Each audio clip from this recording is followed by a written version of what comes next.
more than the song we sing. It is the heart we bring before God.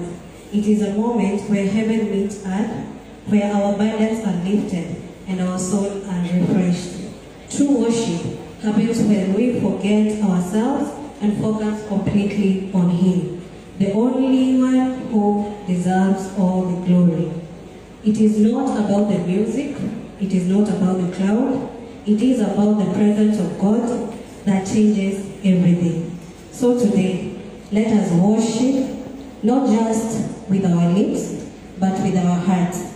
Let our lives be a daily song of praise to the one who never fails us. In Jesus' name. Amen. Thank you. May God bless you.